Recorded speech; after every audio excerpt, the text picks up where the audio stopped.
Bien, ya estamos en vivo. Damos por iniciada entonces la transmisión en vivo Construcción del Poder Popular en la Universidad, de la fuga de los 70 al presente. Vamos a dar unos minutitos para que camaradas y compañeros de todo el país puedan ir sumándose a la transmisión. Les invitamos a que mientras tanto vayan diciendo de dónde nos están viendo, vayan enviando sus saludos, así les voy leyendo. Pero bueno, podríamos ir adelantando que este vivo se enmarca en un desafío enorme, ¿no? Pensar la construcción de poder popular en la universidad en un contexto tan particular como lo fueron los 70s, con la enorme acumulación de fuerzas de las organizaciones revolucionarias y de la juventud como sujeto transformador. Y nos damos el desafío también de pensar la construcción de poder popular en la universidad en este contexto en el que vivimos, ¿no? En la pandemia, en la virtualidad académica. Y sumado a eso, nos damos el desafío de pensar cómo logramos que la juventud vuelva a plantar agenda en la Argentina, ¿no? Porque estamos viendo el proceso ahora de Colombia, que la juventud como vanguardia indiscutible pone en jaque al gobierno de Duque y al uribismo en Colombia. Vemos también cómo en Chile los estudiantes que saltaban los torniquetes en octubre del 2019, comenzando con la revuelta, hoy en día llegaron a enterrar ya en 2 ocasiones la constitución de Pinochet y con nuestro camarada Daniel Jadwe a plantar una alternativa antineoliberal en las elecciones de noviembre. Y por eso estamos acá hoy, ¿no? Por eso estamos acá hoy, porque como reacción de la juventud resistimos al macrismo y de esa reacción del macrismo tenemos que pasar hoy en día a la ofensiva. Estoy leyendo sus saludos, vamos la Fede, nos están saludando desde Rosario, y bueno. Hoy tenemos a 3 enormes camaradas para reflexionar sobre estos grandes desafíos que nos estamos planteando en este encuentro. Tenemos aquí con nosotros a María Viñola Flores, estudiante del profesorado de grado universitario en música y militante del MUI de la Universidad Nacional de Cuyo. Tenemos a Jorge Kreines, expresidente de la Fuga y secretario de Relaciones Internacionales del Partido Comunista de la Argentina. Y tenemos también a Lucas Alfieri, estudiante de la licenciatura de Estudios de la Comunicación del MUI de la Universidad de San Martín. Estoy leyendo sus saludos, qué panelazo totalmente. Y bueno, podríamos dar por iniciada para no extendernos demasiado. Mari, ¿estás? Estoy, gracias Bruno. ¿Cómo andan? Iniciamos con vos entonces, te damos la palabra. Dale. Bueno, si me empiezo a congelar o algo, me avisan, ¿sí? Me interrumpen. No confío mucho en mi conexión. Bueno, tal cual como arrancó el Bruno, mi idea también es profundizar un poco en este planteo de qué sucede cuando la juventud pasa a la ofensiva. Pensé 2 preguntas específicas para mi intervención. Una es pensar cuál es el rol de los centros de estudiantes y del movimiento estudiantil en la macropolítica, digamos, cuando vamos a decirle política general, cuando nos referimos a las luchas populares que suceden, entre comillas, por fuera de la universidad o por fuera de las reivindicaciones específicas de la vida universitaria. Y una segunda pregunta, que es ¿qué implica ese involucramiento, digamos, en las luchas populares por parte del movimiento estudiantil? Lo mencionó Bruno, el macrismo para Argentina fueron 4 años de tener que salir a defender todo un montón de logros y derechos que habíamos conseguido hasta ese momento. Yo quisiera recuperar el momento histórico que vivimos en el año 2018, cuando fue la marcha federal. En Buenos Aires fueron más de 300.000 personas las que participaron en esa marcha. En todas las provincias el número de las personas que participamos fue importantísimo. Más de un mes en casi todas las provincias de paro docente y un montón de tomas en las universidades. De hecho, hay 27 compañeros de la Universidad de Córdoba que están procesados judicialmente por tomar una de las facultades. Digo bien, ¿no, Bruno? Sí, es así. Eso sucede, digamos, en el año 2018 como defensa de la universidad pública, discutiendo también el aumento salarial de los docentes.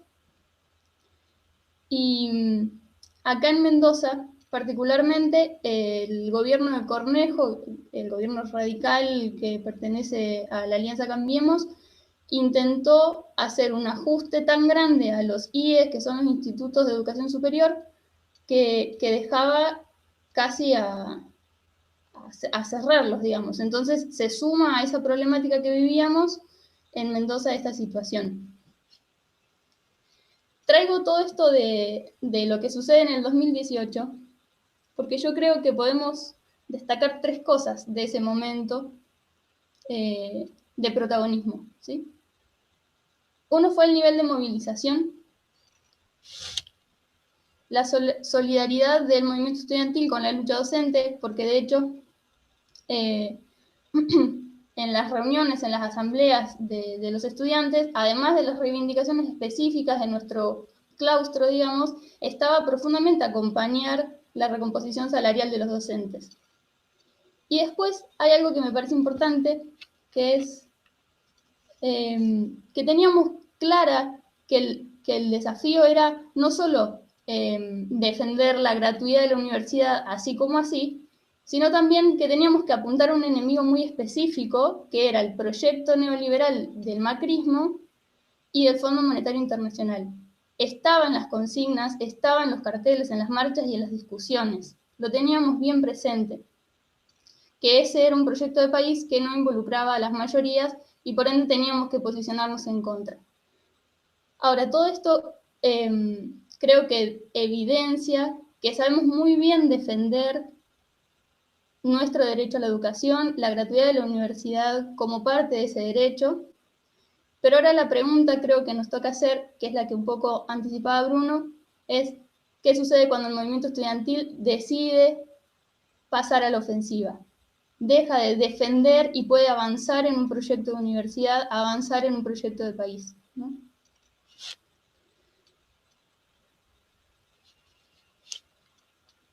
Bueno, hay una pregunta también que me parece importante discutir,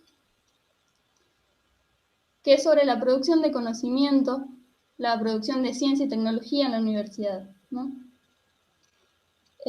Sabemos que no es neutral, que lo que producimos y lo que pensamos en la universidad, si no está dirigido a los intereses populares, posiblemente ese conocimiento o esa ciencia o esa tecnología esté orientada a sostener el status quo, a sostener el poder de los grupos económicos concentrados.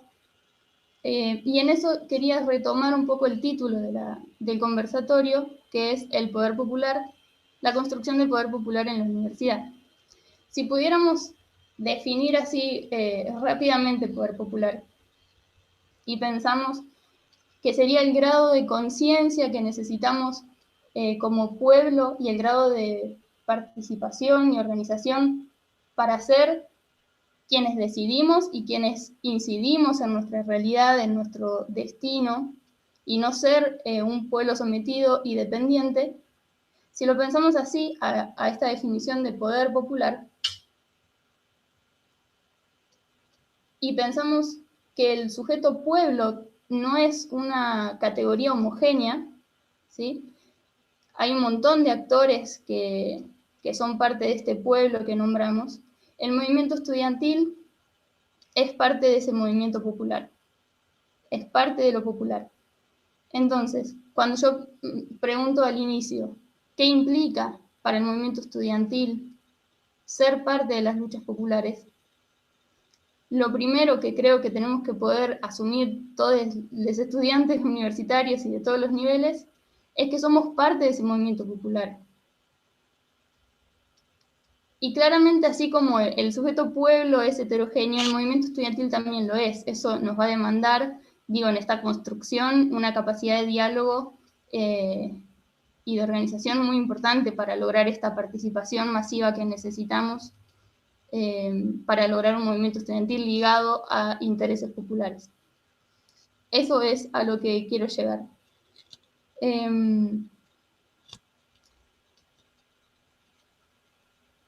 Reconocernos como sujeto político implica eso, reconocer que, como decía Bruno, no estamos ajenos a los avances o retrocesos que suceden en nuestras sociedades, en lo macropolítico, que tiene su incidencia directa en lo micropolítico. Asumir eso y asumir también que, por ejemplo, disputar la producción de conocimiento, ciencia y tecnología, es disputar para quiénes vamos a hacer eso. Y si queremos que esa orientación sea a favor de las necesidades, los intereses del pueblo, necesitamos que el movimiento estudiantil sea masivo. O sea, necesitamos una participación, la mayor cantidad de participación posible, me parece que es lo que va a permitir que podamos avanzar en una universidad más popular, más democrática.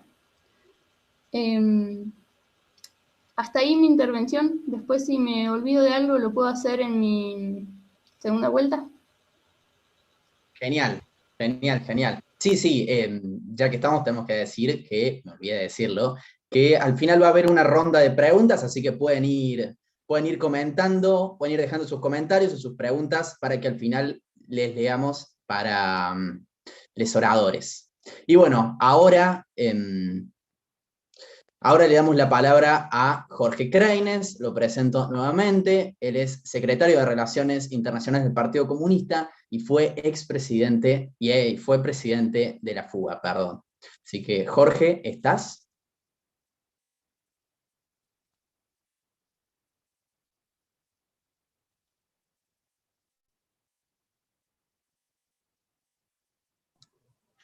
Hola, sí, buenas tardes.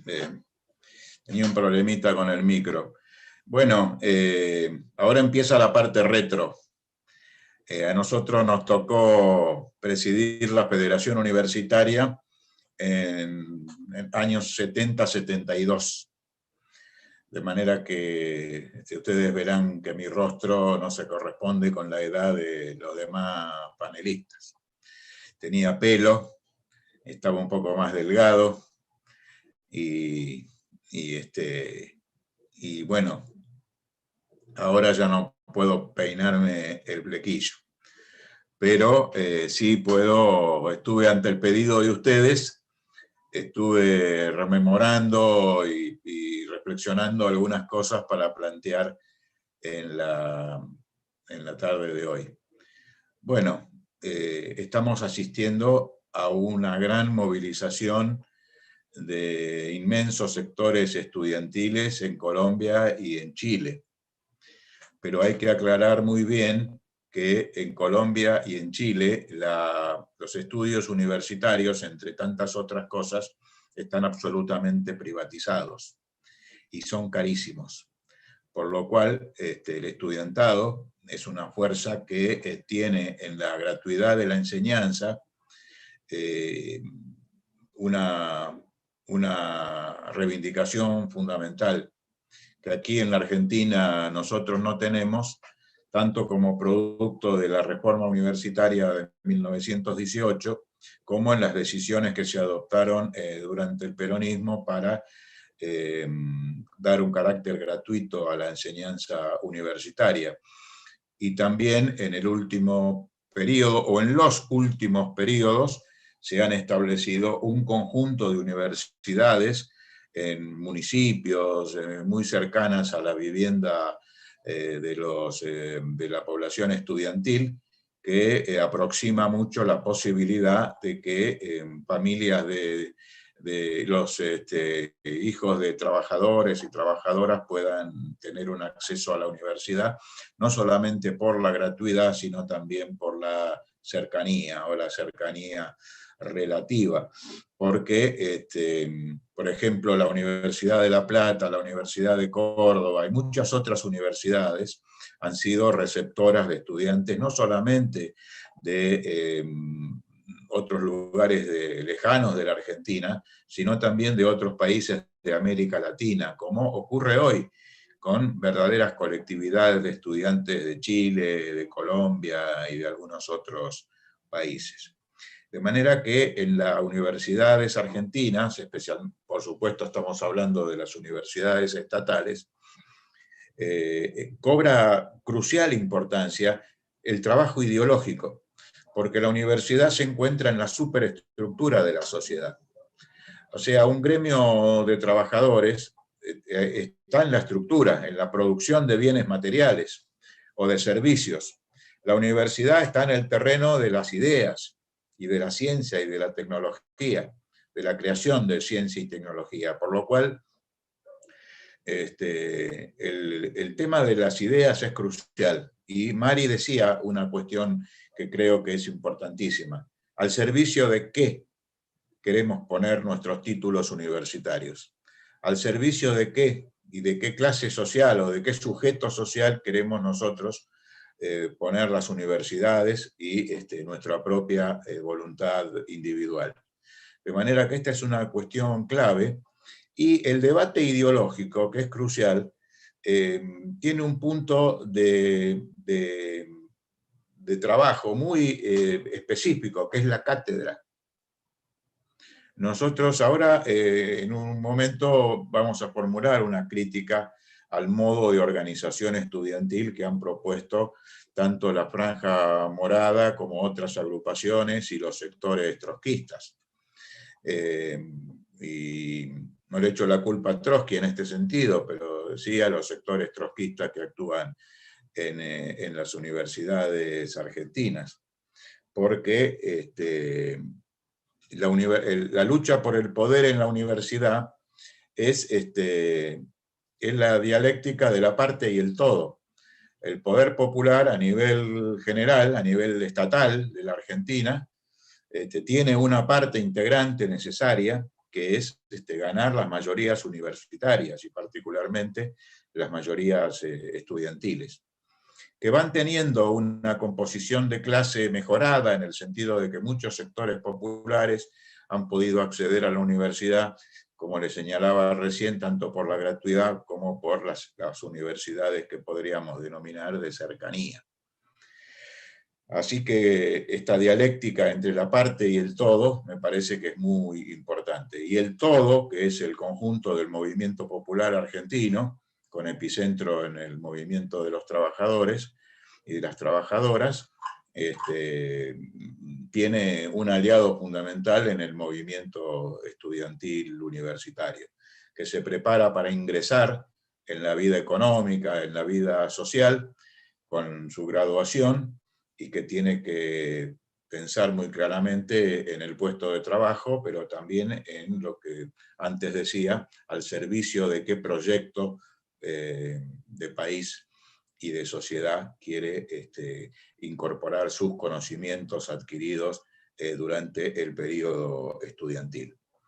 Y la historia del movimiento estudiantil argentino es proverbial en América Latina, porque el primer movimiento estudiantil de este tiempo se produjo en la ciudad de Córdoba en el año 1918, con la reforma universitaria. Creo que la lectura del manifiesto liminar de la reforma universitaria es un material crucial para iniciar una práctica política en la universidad. Nosotros asociábamos mucho las banderas de la Universidad Democrática, de la universidad de que recepte los conocimientos más avanzados de las ideas, de la ciencia y de la tecnología, y también de una universidad que se vincule a los procesos de luchas populares y a la revolución latinoamericana, de profundo contenido antiimperialista. Todo esto lo van a encontrar en el histórico manifiesto liminar de la reforma universitaria de los estudiantes de Córdoba en 1918. El color violeta de la reforma, que por muchas izquierdas fue abandonado y que se lo atribuye Franja Morada, tiene que ver con el cinturón violáceo de los obispos que dirigían la Universidad Cordobesa con un sentido retrógrado y dogmático, y con la franja lila o violeta o morado de los obispos, los estudiantes salieron a la calle porque les arrancaron a los obispos esa parte de su vestimenta. De manera que siempre el color violeta se asimiló a los cambios democráticos y progresistas en la universidad. Y bueno, algunas de las consignas que gritábamos nosotros en esas grandes movilizaciones en donde el movimiento estudiantil participaba de manera intensa en la década de los 70 del siglo pasado, que cómo me cuesta a mí decir el siglo pasado,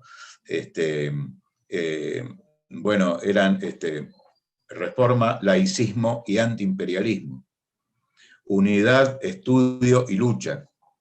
Estas eran nuestras banderas, nuestras consignas políticas de fondo, a las que vinculábamos con las reivindicaciones más inmediatas, que podían ser horarios, que podían ser nuevas cátedras, que podrían ser condiciones edilicias, o que podían ser, como decíamos en broma, tiza y borrador. Pero, lógicamente que estoy hablando de... todo esto tiene el límite de que estoy hablando de la década de los 70, de lo cual ya pasan varias décadas, ¿no es verdad? Creo que 50 años. Entonces, el movimiento estudiantil, por otra parte, fue conformado desde la fundación de la Federación Universitaria Argentina en base a una estructura de centros de estudiantes por facultad, y de federaciones regionales. Pero estos centros de estudiantes tenían a su vez su comisión directiva, seleccionada en elecciones estudiantiles, tenían como órgano superior la Asamblea General de Estudiantes, de facultad por facultad, y tenían un cuerpo de delegados, aula por aula, se elegían los delegados que conformaban, que le daban fortaleza de base al movimiento estudiantil. Los centros de estudiantes funcionaban tenían o trataban de tener en los periodos más positivos su local dentro de cada facultad, donde había salas de reuniones, donde había, por supuesto, la edición de apuntes y otras necesidades de los estudiantes de cada carrera, o según cada carrera, los implementos que resultaran necesarios, pero al mismo tiempo también tenían un lugar abierto o utilizaban aulas para hacer reuniones de la comisión directiva y del cuerpo de delegados abiertas al conjunto de los estudiantes que quisieran asistir y participar. De manera que el sistema de organización estudiantil se constituía en un verdadero poder poder en la universidad. Y durante mucho tiempo, la vigencia de la autonomía universitaria, del gobierno tripartito, permitió al movimiento estudiantil no solo actuar como gremio, sino actuar como dirección de la universidad, con la representación del claustro estudiantil en los consejos directivos de las facultades y en los consejos académicos de las universidades. Así que se constituía verdaderamente, tanto en lo institucional como en lo gremial y en lo político, en una verdadera fuerza. En un momento determinado, el movimiento, la Federación Universitaria Argentina dialogaba con la CGT.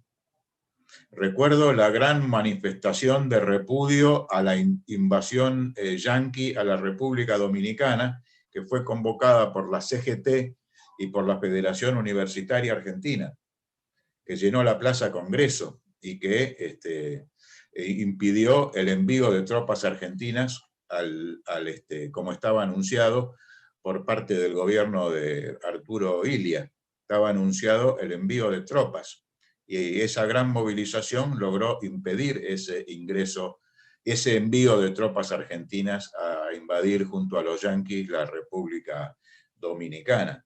Pero recuerdo también las gigantescas movilizaciones que llegaban de la Facultad de Derecho en la ciudad de Buenos Aires, por Callao hasta la Plaza Congreso, que llegaban de la Facultad de Medicina, Ciencias Económicas, de esa parte de la ciudad, hacia la Plaza Congreso también, y otras facultades que llegaban marchando desde el mismo edificio de la Facultad hasta el Congreso, cada vez que se discutía el presupuesto nacional, la Federación Universitaria Argentina y la Federación Universitaria de Buenos Aires, en mi caso particular, organizaban la movilización para pedir más presupuesto universitario.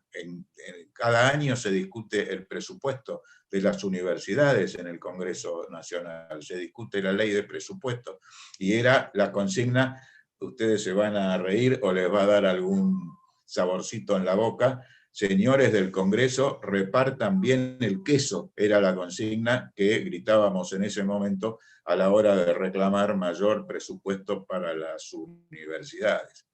Ahora, toda esta estructura del movimiento estudiantil sufrió un duro golpe con la misión Ivanišević durante el periodo Isabel López Rega, y sufrió también un duro golpe posterior con las dictaduras militares, que violaron la autonomía universitaria, entró la policía a las universidades, arrasó con el movimiento estudiantil y generó una cantidad incluso de dirigentes, militantes y jóvenes estudiantes desaparecidos.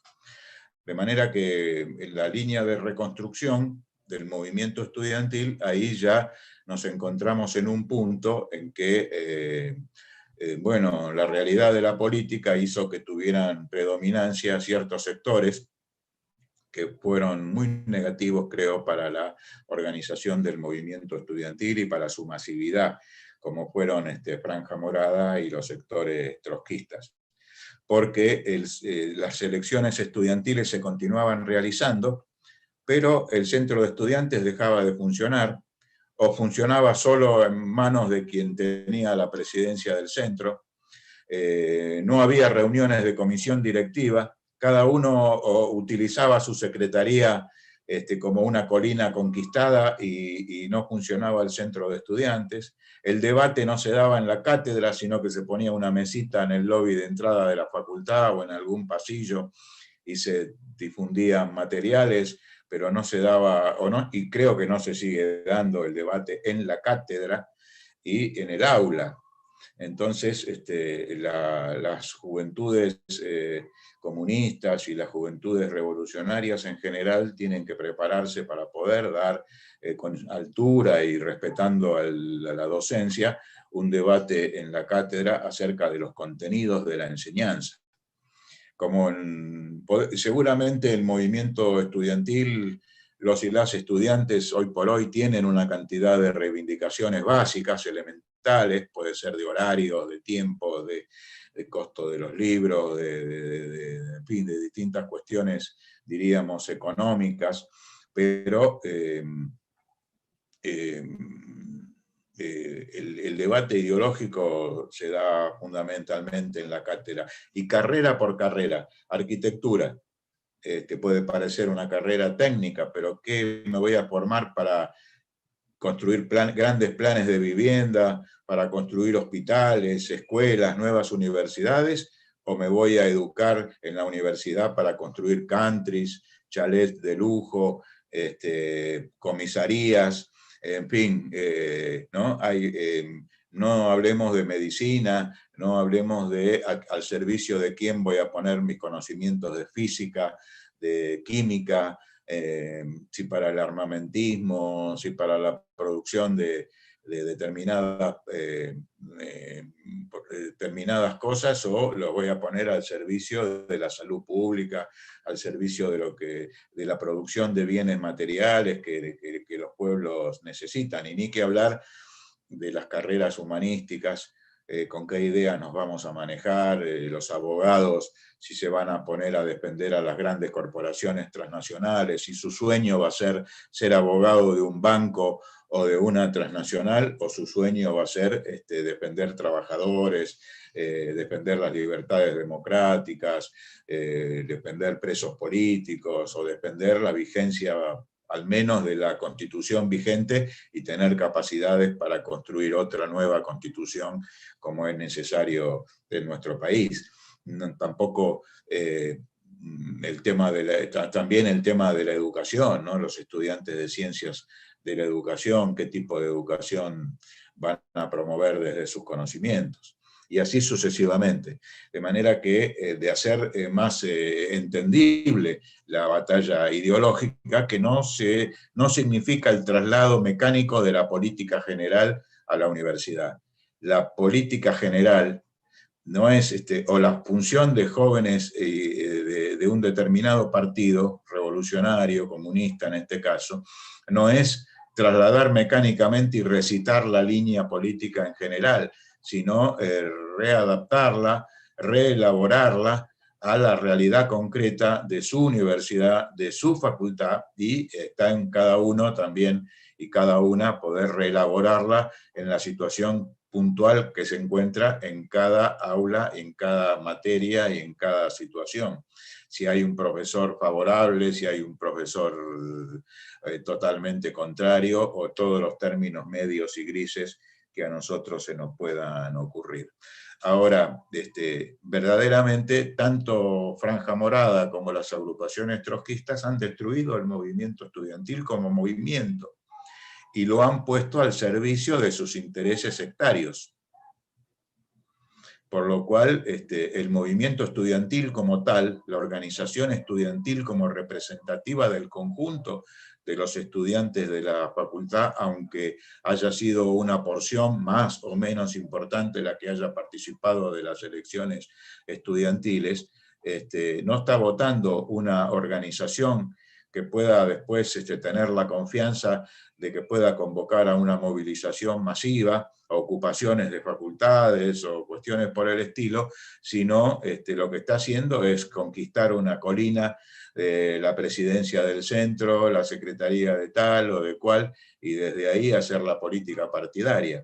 Y esto no es la política que nosotros pensamos que se debe tener o que nosotros aprendimos cuando ingresamos a la universidad, que en nuestra generación ya estaban los centros de estudiantes funcionando. Nuestra generación no fue la que inventó esto, sino que lo pudo mantener y lo pudo sostener.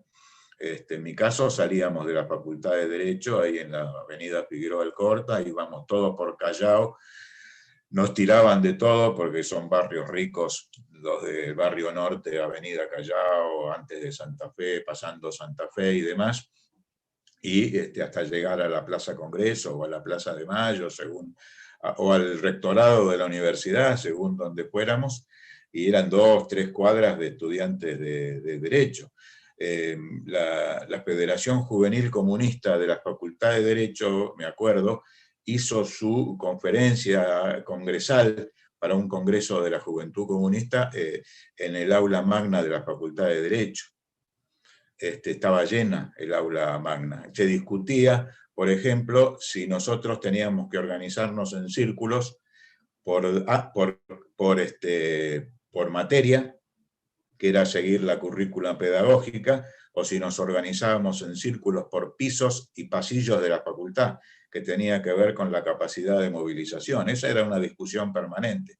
Si poníamos el centro en el debate ideológico, pedagógico, siguiendo la currícula del programa de estudios, o si la hacíamos buscando los lugares geográficos y los rincones de cada facultad.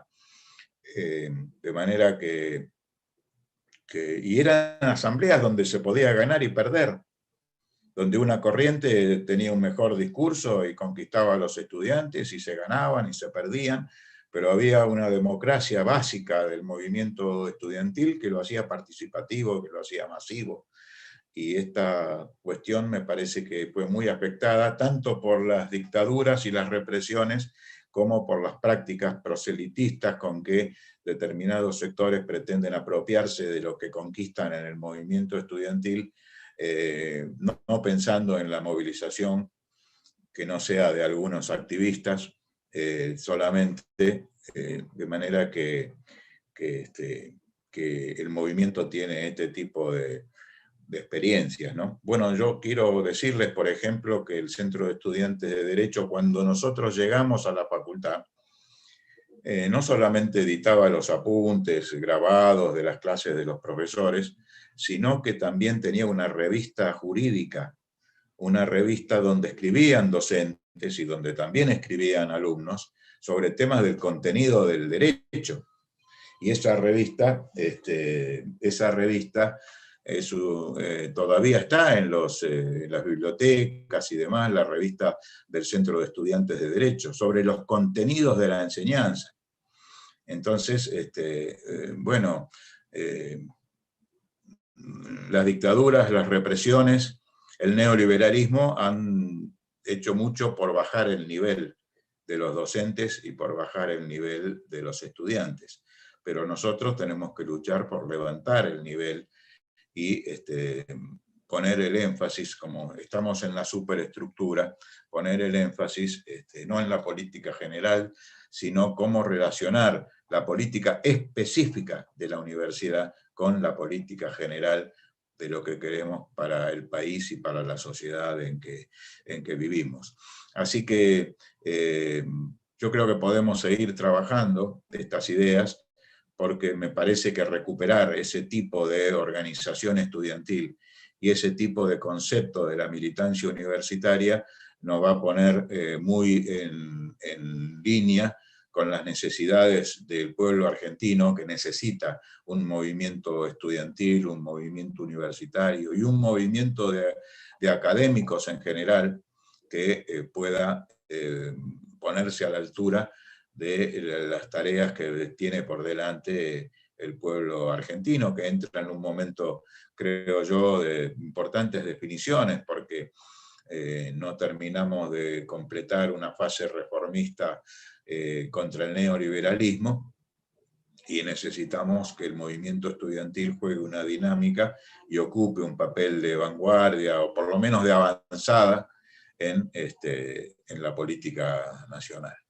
Así que, como hay que ser breve, yo corto por aquí y les mando un abrazo muy grande, les agradezco mucho la invitación y me quedo escuchando. Un abrazo. Clarísimo. Muchas gracias por tu presencia, Jorge. Estuvieron saludando tu participación, dicen, clarísimo, Jorge, la disputa por la construcción del conocimiento para el pueblo. Muy buena intervención, Jorge Alberto, recuperando formas de organización estudiantil desde delegado de cursos a la fuga. Hacia allí vamos para aportar al movimiento popular. Realmente, muy claro, y muchas gracias, Jorge, por tu participación. Ahora vamos a escuchar a Lucas Alfieri, estudiante de la licenciatura de Estudios de la Comunicación y militante del MUI de la Universidad Nacional de San Martín.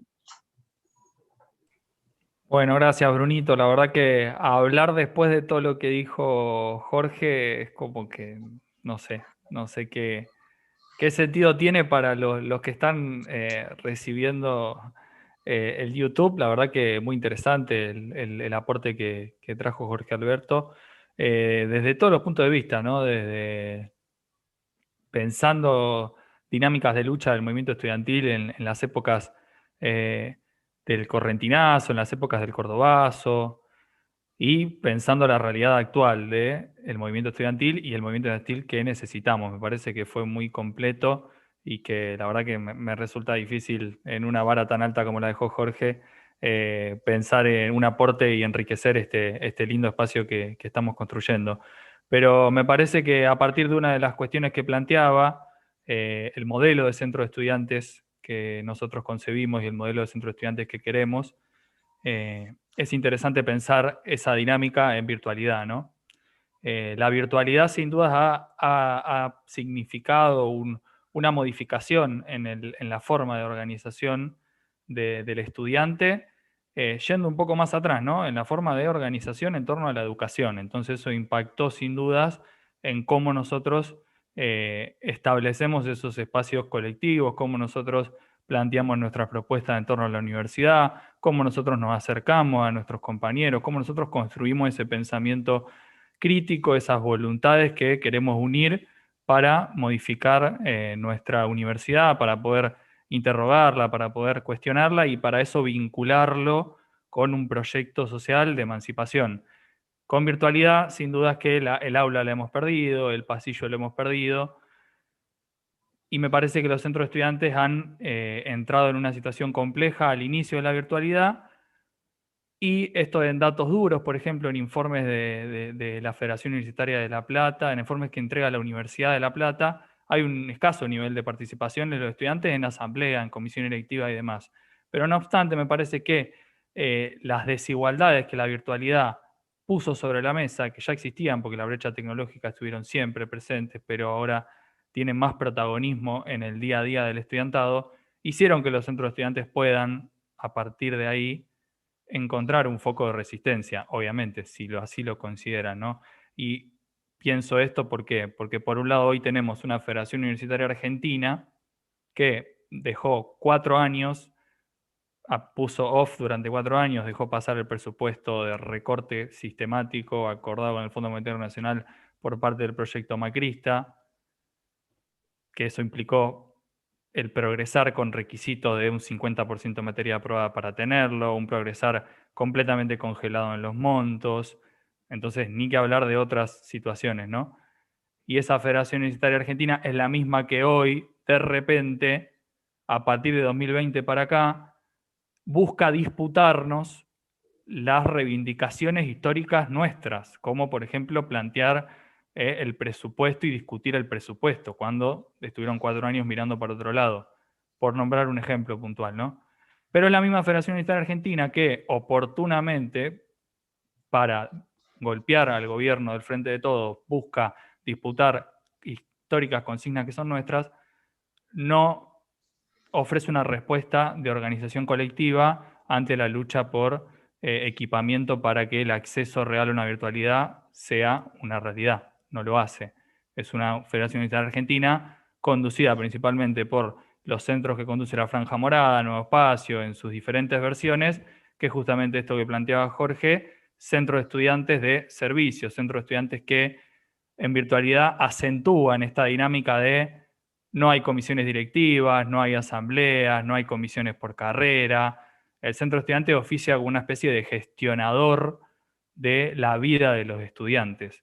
Entonces el estudiantado, que ya de por sí una gran cantidad, quizás no entra a la universidad pensando en qué está pasando en todo ese universo que me rodea y quizás solamente quiere cumplir con el plan de estudio y seguir adelante convirtiéndose en un nuevo profesional y en el mejor de los casos quizá pueda tener una perspectiva crítica.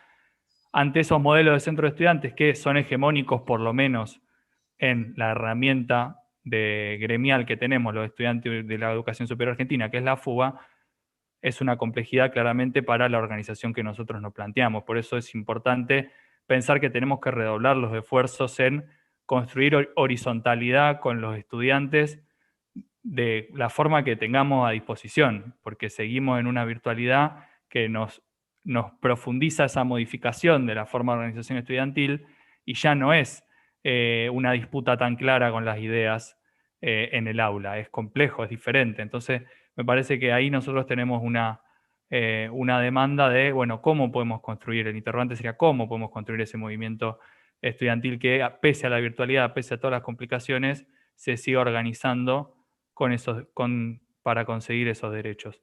Y volviendo al eje que planteaba Jorge de, bueno, los modelos de centro de estudiantes, recién por ahí me puse a pensar un poco del modelo del reformismo de derecha, ¿no? Porque se apropiaron de la idea del reformismo en la universidad, de los colores, como decía Jorge.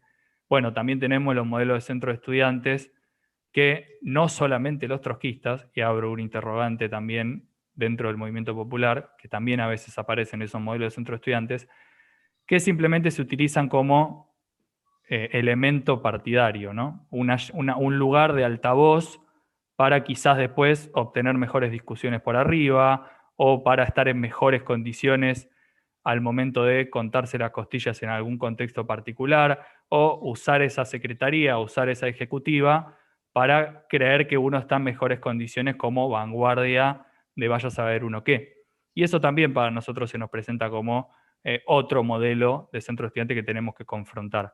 Y la mejor forma de confrontarlo es exponiendo que esa traslación que planteaba Jorge de, bueno, la política general impresa como si fuese una receta adentro de la universidad, sin antes pensar, sin antes anclar en las realidades concretas de la universidad, bueno, nosotros tenemos que demostrar que se puede hacer algo distinto, se puede hacer algo que logre que el estudiantado, a partir de pensar su realidad, de organizarse colectivamente por su realidad, de entrar en una situación de desinterés, de juntarse colectivamente, de gastar tiempo de su vida en pensar qué puede cambiar de lo que tiene enfrente, a partir de ahí pueda también decir, bueno, me parece que hay algo que se pueda cambiar por arriba, porque claramente esa universidad que vivimos está completamente relacionada al proyecto de país que nosotros tenemos que pelear.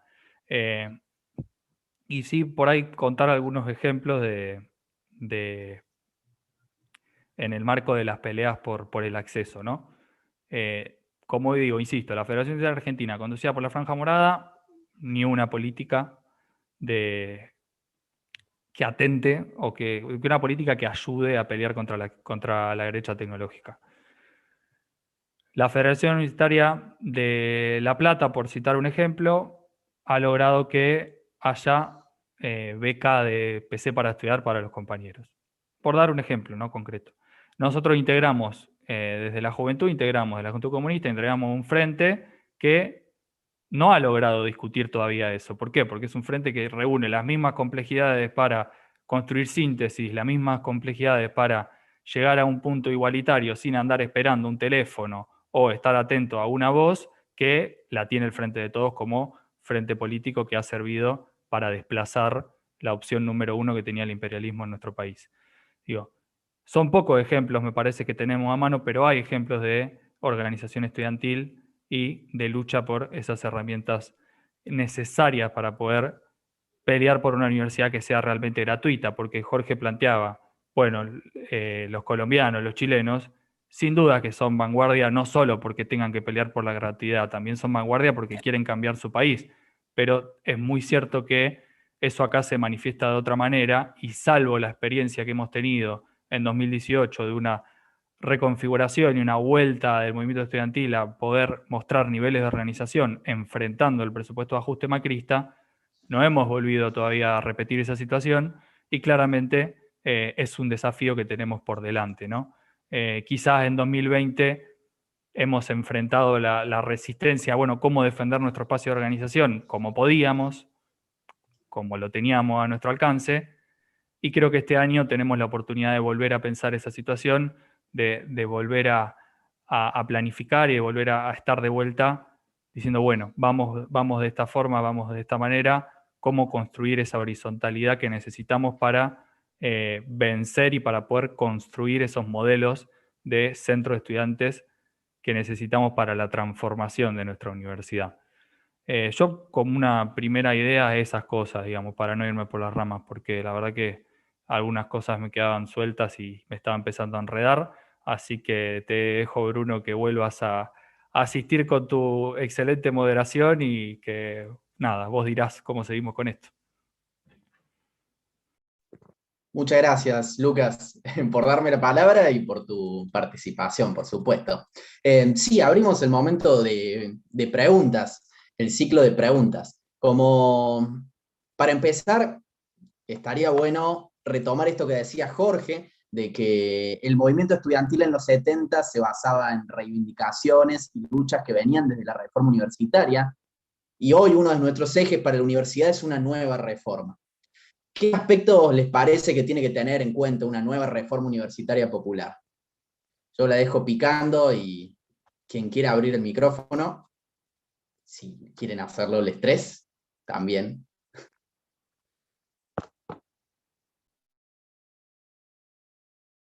Dale, boludita. Yo le iba a invocar a Jorge. No sé, si estás ahí, dale, Jorge. Ahora me desmuteé. Bueno, creo que nuestro pueblo tiene que construir un programa de cambios. A veces los partidos construyen programas que se aprueban en los congresos o plataformas partidarias. Muchas veces estas plataformas son elaboradas en algún laboratorio, en algún grupo pequeño. Y bueno, decimos que se consulta, pero se consulta con unas decenas de personas. Y en algunos lugares se ha avanzado mucho en construir la programática a nivel masivo, es decir, preguntar. No solamente se es vanguardia impulsando algunos conceptos programáticos o ideológicos, sino también se es vanguardia consultando. Y saber estar cerca, estar insertos a los efectos de conocer cuáles son las necesidades de los estudiantes y cuáles son las necesidades del marco que rodea a cada una de las universidades. De manera que, y cuando digo que rodea, no digo que rodea solamente las cercanías del edificio, sino del ámbito social donde cada universidad se desempeña.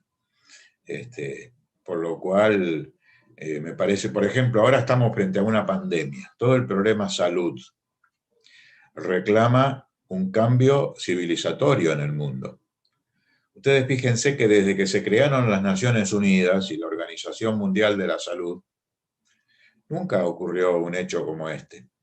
En las peores guerras, por ejemplo, ahora estamos asistiendo a la agresión israelí contra el pueblo palestino. Y se contabilizan cientos de muertos y decenas de niños, lo cual es terrible. Pero al mismo tiempo, contabilizamos millones de muertos por el coronavirus en el mundo. Y no hay preparado un sistema como el Consejo de Seguridad de las Naciones Unidas para abordar una pandemia. Esto en el plano más general, pero la construcción, las capacidades técnico-científicas y materiales para tener en la Argentina laboratorios capaces de enfrentar virus y cepas y nuevas camadas de virus que puedan surgir atacando a la humanidad o a los animales o a la vegetación. Tenemos que tener capacidades científico-tecnológicas y materiales. Creo que he escuchado, de paso le pregunto a Lucas, que la UNSAM tiene un importante laboratorio. No sé qué condiciones habrán para que la UNSAM pueda volcar ese laboratorio al servicio de las actuales necesidades de la salud pública, porque en verdad nosotros necesitamos un movimiento estudiantil que esté pidiendo la formación de jóvenes científicos y técnicos, químicos, bioquímicos, médicos, etcétera, que se vayan especializando en vacunas, por ejemplo, estoy planteando una cuestión, y que se abran carreras específicas y que se agreguen materias específicas y se creen las condiciones de laboratorios universitarios, gratuitos y demás, para que podamos tener en un periodo esa cantidad de... Miren ustedes a Cuba, ¿no? Cuando Fidel Castro dijo, bueno, Fidel Castro y el Partido Comunista de Cuba dijeron, Cuba jamás podrá ser una potencia militar, jamás podrá ser una potencia económica, una potencia industrial, pero puede ser una potencia médica. Y ahora Cuba no solamente es una potencia médica, sino que es una potencia biotecnológica, que tiene 5 o 6 candidatos vacunales.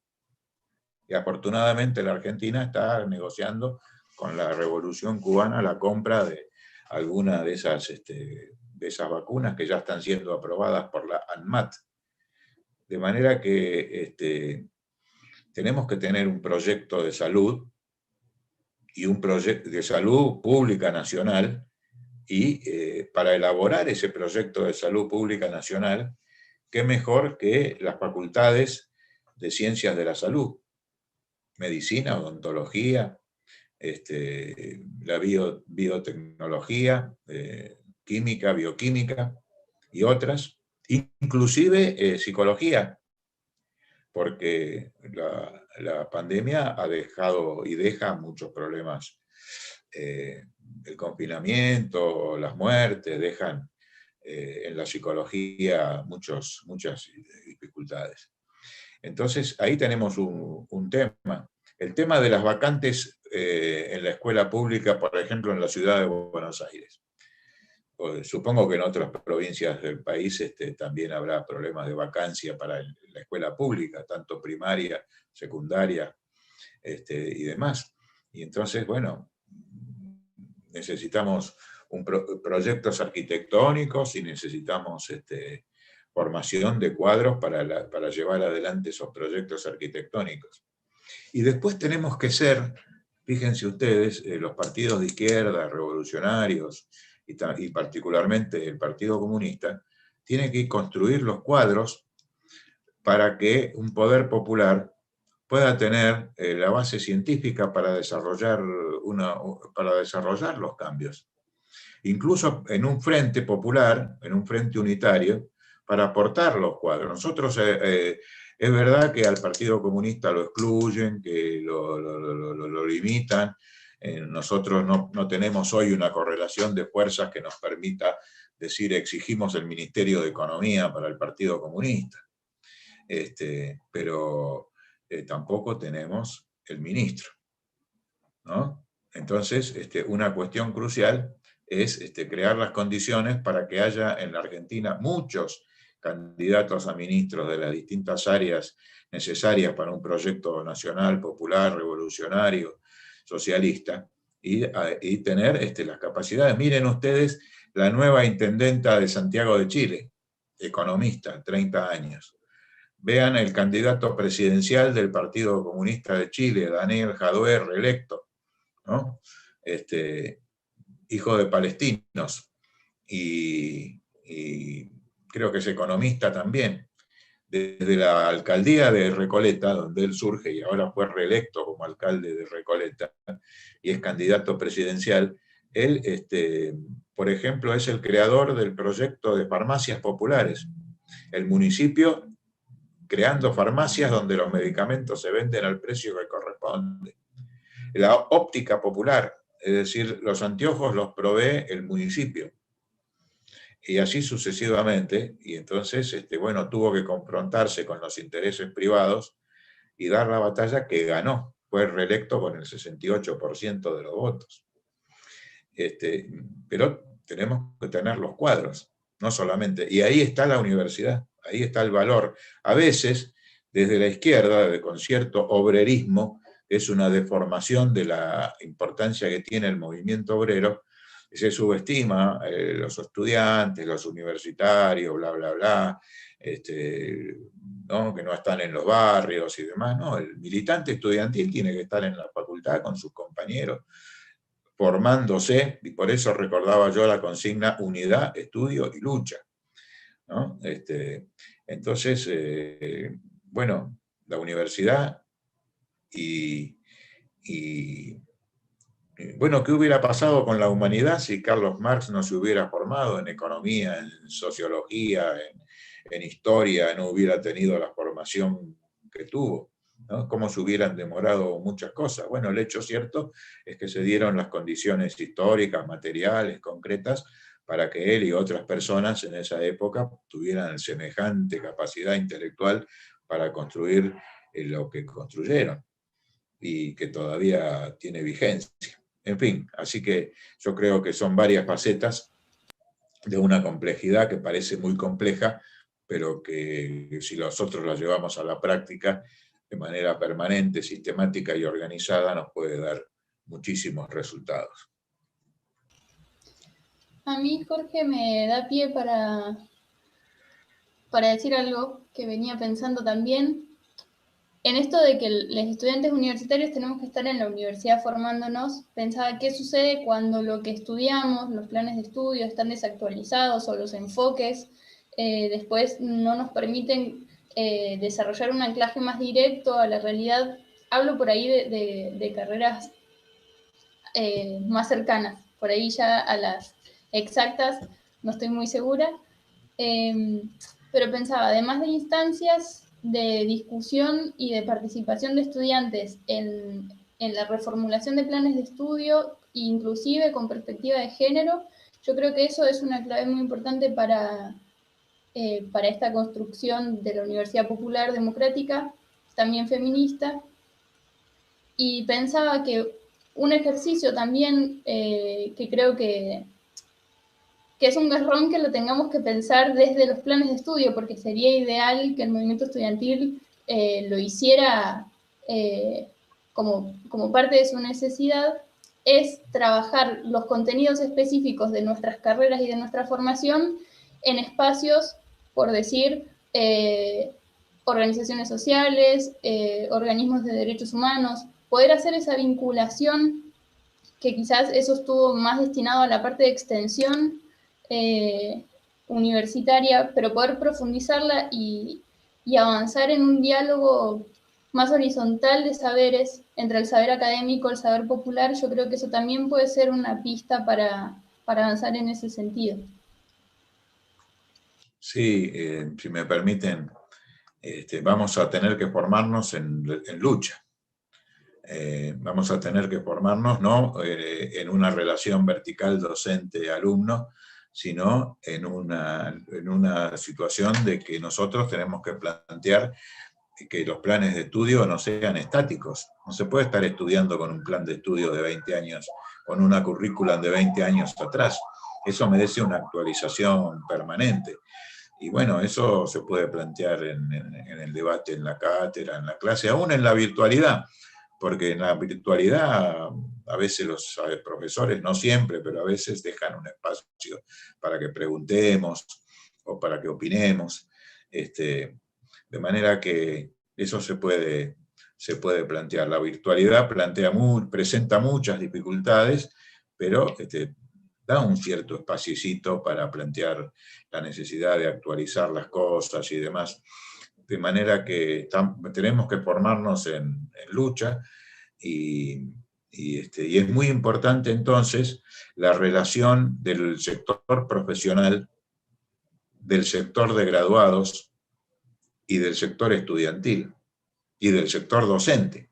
Es decir, por eso yo veo bien lo de liberación corriente de universidad, ciencia y tecnología, porque nosotros, los estudiantes comunistas, tenemos que apelar a los docentes comunistas, a los graduados comunistas, incluso pensar que cuando seamos graduados vamos a tener que ayudar a las nuevas generaciones que vayan ingresando a la universidad, en una unidad que apunta al poder en la universidad y al poder en todo el tema ciencia y técnica. Yo le agregaría ideas,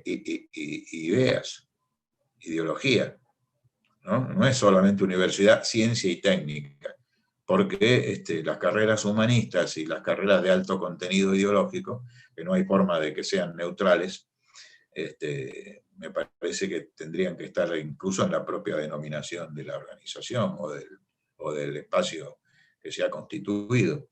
De manera que pero bueno, acá creo que es correcta la idea que se ha tenido de agrupar todo lo que es este movimiento estudiantil, docente, profesional, e incluso CONICET y todos los espacios de investigación y de desarrollo. Así que vamos a tener que... Lo ideal sería formarnos desde el aporte de la docencia y de los programas vigentes, pero vamos a tener que hacerlo en lucha. Genial, genial. Muy buenos los aportes. Siguiendo con las preguntas, hay una pregunta directamente para Lucas. Lucas, ¿cuáles son para vos los principales desafíos que tenemos para construir un movimiento estudiantil que pueda ser un movimiento con capacidad de generar cambios? Me tiraron un fierro caliente, Bruno. Y es complicado responder eso, ¿no? Pero me parece que uno de los principales desafíos que tenemos que asumir es en donde no integremos centros de estudiantes, donde queramos disputar esa herramienta, llegar a esa herramienta, tener la vocación de poner sobre la mesa todos los interrogantes que tengamos sobre esa herramienta de organización estudiantil, y una vez que estamos ahí, dotarla de esta concepción que parece acá haber una síntesis, tenemos sobre la herramienta. Una vez que nosotros logremos dotarla de esa concepción, que logremos construir un estudiantado que horizontalmente pelee por transformaciones en su universidad, que esas transformaciones estén ligadas a cómo pensar la sociedad, vamos a poder construir un movimiento estudiantil mucho más pujante en la disputa política de la sociedad en su conjunto, ¿no? Que sin ánimo de volver con el cassette del 2018, me parece que esos son los ejemplos que nos demuestran cómo podemos volver a pensar un movimiento estudiantil con esa característica, ¿no? Adecuado al contexto actual que tenemos, que no es un contexto que no tenga dificultades, todo lo contrario, es un contexto que está profundizando muchos de los males ya existentes. Bueno, tenemos que conquistar los centros de estudiantes para poder desde ahí también llevar esa política de transformación, porque sin duda que esos son espacios donde nosotros vamos a estar en muchísimas mejores condiciones de construir todo esto que estamos diciendo. Me parece eso, simplemente, en torno a esa pregunta. Perdón, Genial, genial, muchas gracias. Le Muchas gracias, Lucas.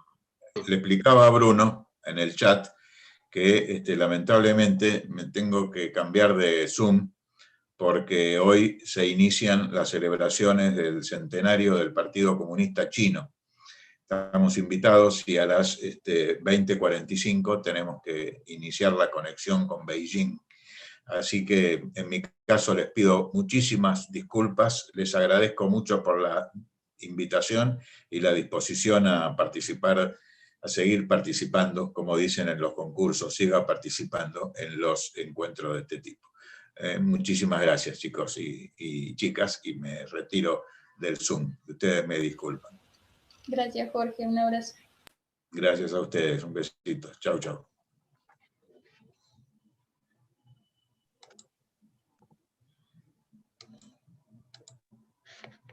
Bueno, seguimos con las preguntas. Vamos a dar lugar a una última pregunta. ¿Cómo pensar transversalmente la segunda reforma universitaria? Volviendo a lo planteado en la primera pregunta. ¿Cómo pensar transversalmente la segunda reforma universitaria en clave, además de popular, en clave feminista?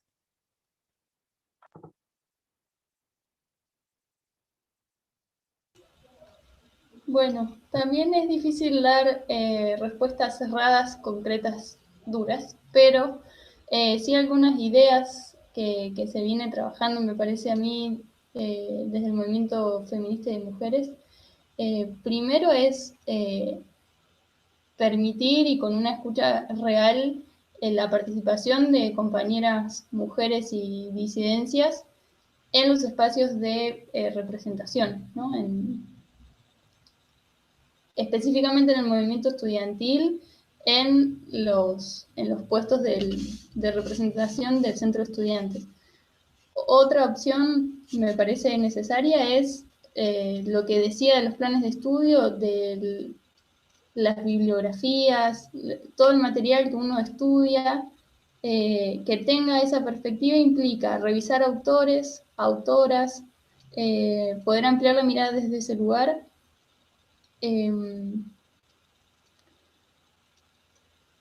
Tengo esas así más frescas para aportar.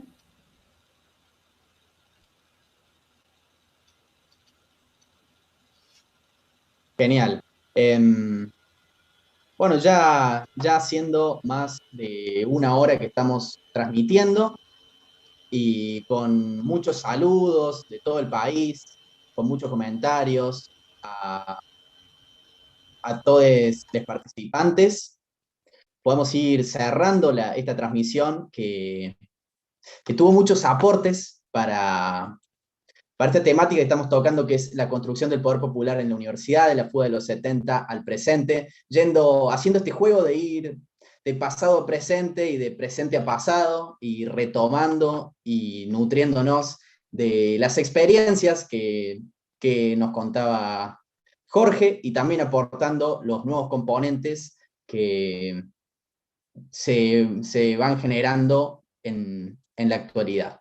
Así que bueno, muchas gracias a todos quienes se sumaron a esta transmisión. Esta transmisión va a quedar colgada en el canal de YouTube de la FED Argentina, así que seguramente muchos y muchas también nos vean después ya subido como video. Así que, bueno, sin nada más que agregar, no sé si algún orador quiere aportar algo más, pero si no, concluimos la transmisión ya. Sí, que Daniel Jadue, sociólogo y arquitecto.